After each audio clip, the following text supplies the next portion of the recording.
रहीम नाज़रीन अस्सलाम वालेकुम। मैं हूँ इमरान वसीम।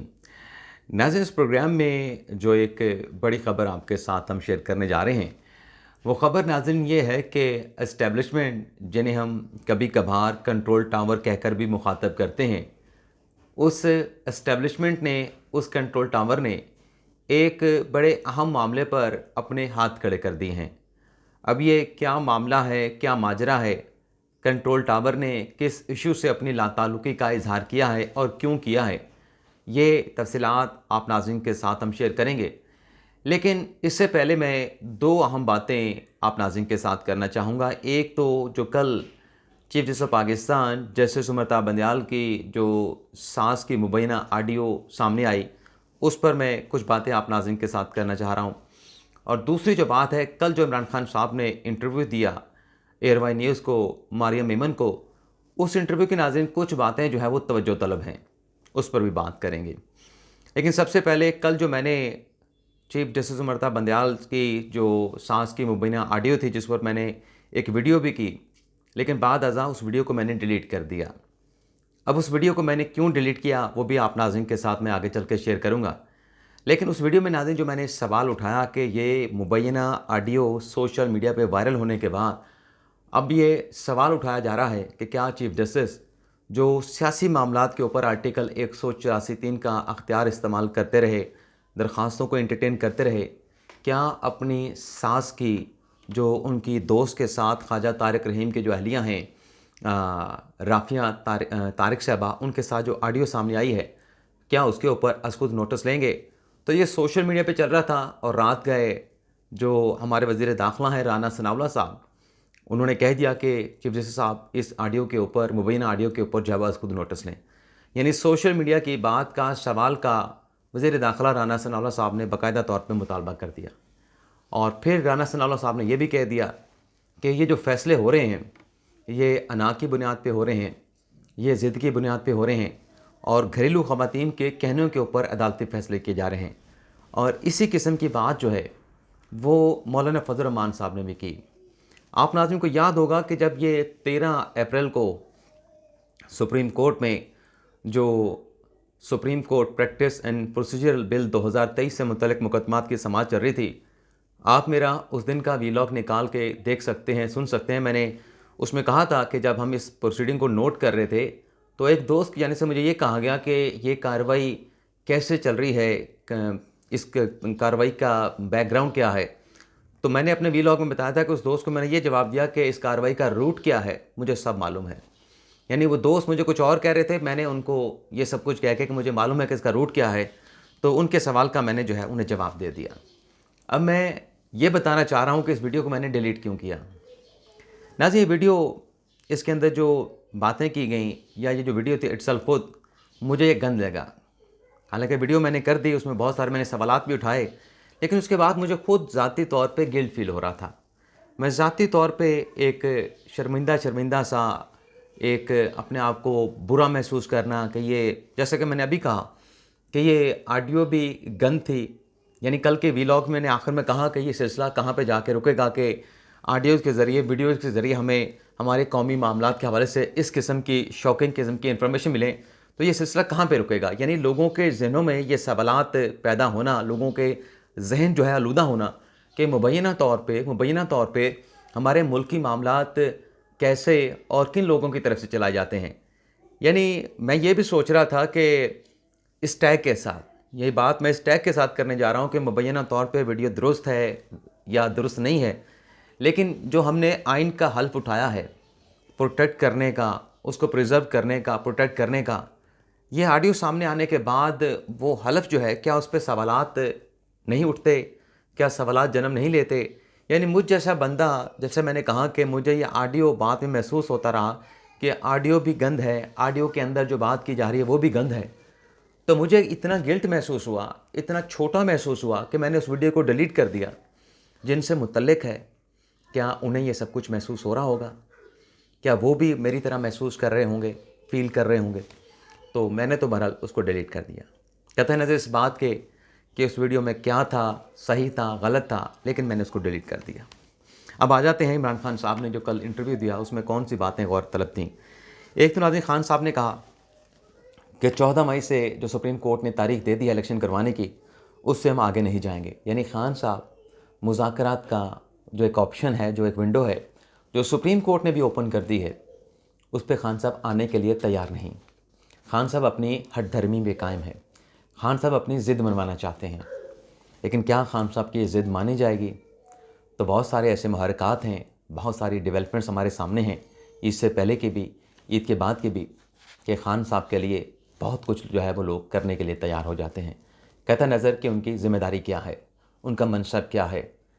और दूसरी जो खान साहब ने बात की कि जो हुकूमत थी पंजाब और KPK की, वो खान साहब ने कहा कि जनरल बाजवा के कहने पे हमने गिराई। और अदालत में शाह महमूद कुरैशी साहब ये कह रहे थे कि हमने अपनी हुकूमत जो है वो PDM नून लीग की हुकूमत के कहने के ऊपर गिराई। यानी एक तो शाह महमूद कुरैशी और ख़ान साहब के स्टेटमेंट में तज़ादात आ गया, और फिर ख़ान साहब का ये कहना कि जनरल बाजवा के कहने पर हमने हुकूमत गिराई। वो जनरल बाजवा जिन्हें ख़ान साहब ये इल्ज़ाम देते हैं कि वफाकी हुकूमत उन्होंने गिराई है, क्या ख़ान साहब उनके कहने पे अपनी पंजाब और KP हुकूमत भी गिरा देंगे? ये पहली मरतबा ख़ान साहब ने बात की। लेकिन क्या ही हुस्न इत्तफ़ाक़ है, या क्या ही इत्तफ़ाक़ है कि ख़ान साहब की हुकूमत जो शख्स गिराता है, जो साबिक़ आर्मी चीफ़ है जनरल कमर जवेद बाजवा, उसको ख़ान साहब गद्दार भी कहते हैं, उसे ख़ान साहब मुल्क दुश्मन भी कहते हैं, उसे ख़ान साहब झूठा भी कहते हैं। यानी कौन कौन सा लक़ब है मीर जाफ़र, मीर सादिक, जो इमरान खान साहब ने कमर जवेद बाजवा साहब को ना दिया हो, लेकिन उसके कहने के ऊपर ख़ान साहब जो है वो फिर पंजाब और KPK की हुकूमत भी गिरा देते हैं। और सिर्फ नाज़रीन यहाँ पे बात ख़त्म नहीं होती।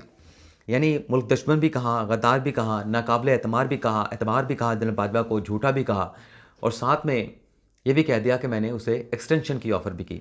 और एक मरतबा ने खान साहब ने कल के इंटरव्यू में एतराफ़ किया कि मैंने एक नहीं बल्कि 2 मरतबा जनरल बाजवा को एक्सटेंशन की ऑफ़र की।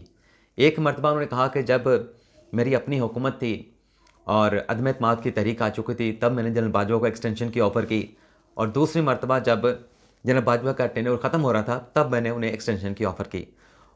तो इसी इंटरव्यू में खान साहब ने एक और बात भी की कि मेरी हुकूमत जो गिराई जा रही थी, या मेरी हुकूमत गिराने की जो साजिश थी, मुझे 1 साल पहले पता चल गया था।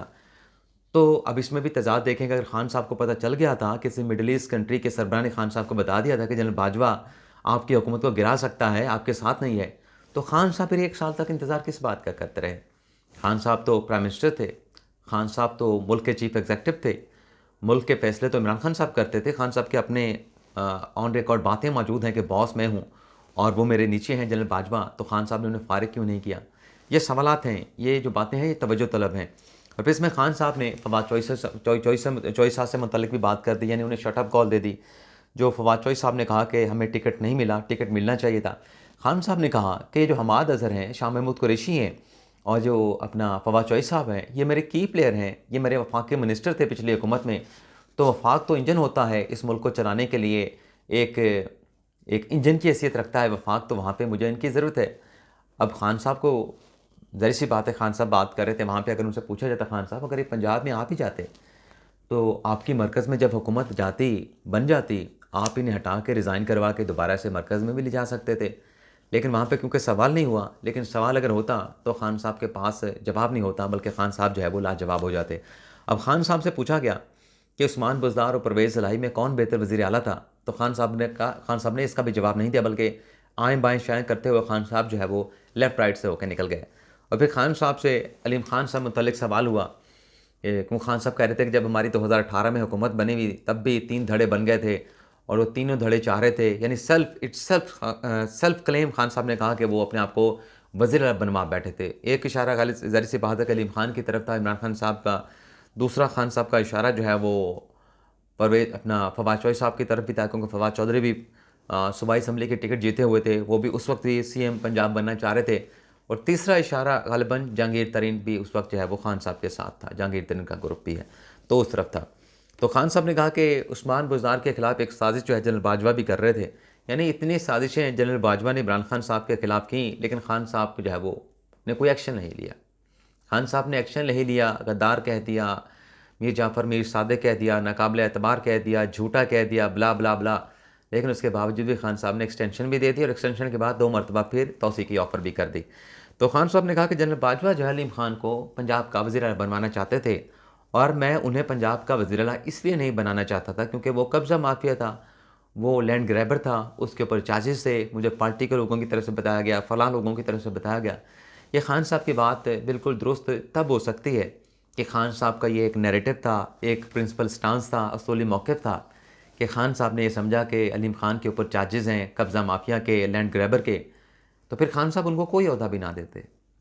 खान साहब ने उस्मान बाज़ार को बना दिया चीफ़ मिनिस्टर और अलीम खान साहब को सीनियर सूबाई वज़ीर बना दिया। यानी लैंड माफिया जो है, लैंड ग्रैबर जो है, वो सीएम नहीं बन सकता, लेकिन पंजाब का सीनियर मिनिस्टर बन सकता है। ये भी खान साहब की लॉजिक है और ये किसी और की लॉजिक नहीं हो सकती। यानी करप्शन के चार्जेस हैं, वज़ीर आला नहीं बन सकते, लेकिन आप जो हैं वो सूबे के सीनियर वज़ीर बन सकते हैं। अब आ जाते हैं कि कंट्रोल टावर ने किस मामले पर अपने हाथ खड़े कर दिए हैं, किस मामले पर कंट्रोल टावर ने ताल्लुकी का इजहार कर दिया है।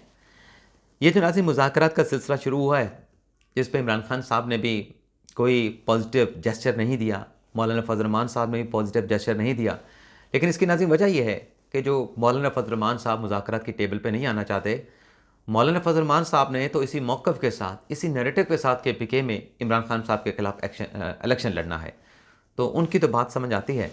लेकिन खान साहब जो खुद कहते रहे कि मैं मुज़ाकरात करने के लिए तैयार हूँ, इनके साथ बैठने के लिए तैयार हूँ, एकदम से अचानक से खान साहब की ट्यून जो है, वो जो मुज़ाकरात वाली बात थी, उससे खान साहब जो है फिर एक मरतबा डिट्रैक हो गए, एक और साइड पे निकल गए हैं।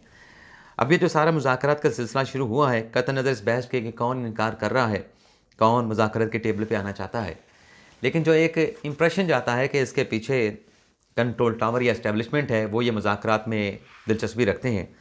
तो कंट्रोल टावर ने कह दिया है, जो ज़राए से ख़बर सामने आई है, कि हमारा इन मुज़ाकरात के सिलसिले के साथ, मुज़ाकरात के अमल के साथ किसी किस्म का कोई ताल्लुक़ नहीं है।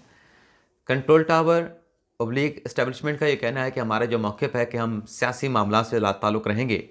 एस्टेब्लिशमेंट अपने इस मौक़िफ़ पे कायम और दायम है और इस मौक़िफ़ को तक़वीत देने के लिए नाज़रीन जो एस्टेब्लिशमेंट है, उसका नाज़रीन ये कहना है कि जो सियासी सूरत हाल है, उसका जो सियासी बहरान है, इसका जो सलूशन है, वो सियासी लोगों ने निकालना है। और एस्टेब्लिशमेंट ये कहती है कि वक्त ने हमारा ये फ़ैसला इस तरीके से दुरुस्त साबित किया है, क्योंकि एस्टेब्लिशमेंट ये हवाला देती है कि देखें, हम न्यूट्रल हुए, सियासत से ख़ुद को लाताल्लुक़ किया, तो मामलात अदालतों में चले गए और जब अदालतों ने सियासी मामलात को, जो उलझे मामलात थे सियासत के, उनको सुलझाने की कोशिश की, तो सियासत के उलझे मामलात की जो चिंगारियाँ थीं, उसने अदलिया को भी अपनी लपेट में ले लिया। यानी आग जो है वो सियासी मामलात की, वो अदलियत के ऐवानों तक, अदलिया की दीवारों तक जा पहुँची है, ये एस्टेब्लिशमेंट कह रही है। और इससे हमारे उस बयान को तक़वीत मिली कि जो इदारों का किरदार है, वो अपनी लिमिटेशन के अंदर, अपने डोमेन के अंदर, जो आइन के अंदर मुकर्रर कर दिया गया है कि ये आपकी हदूद है, उसके अंदर होना चाहिए।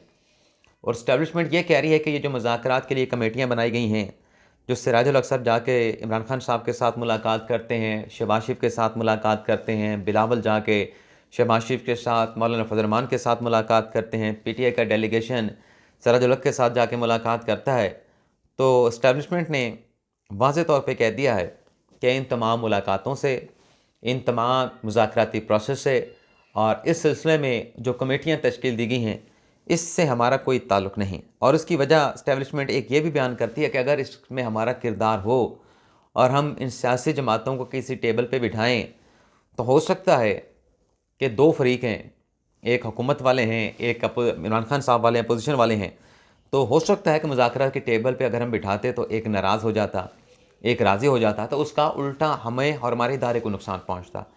तो इसलिए सियासी मामलात हैं, इसमें तमाम इदारों को अपने हदूद के अंदर रहना चाहिए, न्यूट्रल रहना चाहिए, सियासी मामलात में मुदाखलत नहीं करनी चाहिए और इसी किस्म की तवक्कुआत जो है, वो एस्टेब्लिशमेंट जो है, वो दीगर जो जुडिशरी के इदारे हैं, उनसे भी तवक्को करते हैं। लेकिन बहरहाल कंट्रोल टावर ऑब्लिक एस्टेब्लिशमेंट ये कह रही है कि हमारा इन मुज़ाकरात के साथ, इस प्रोसेस के साथ किसी किस्म का कोई ताल्लुक़ नहीं। सियासतदान जाने, सियासी मामलात जाने और उनके फ़ैसले जाने। तो ये था नाज़रीन हमारा आज का व्लॉग। आपसे इजाज़त चाहेंगे। अल्लाह ताला हम सब का हामी नासिर हो।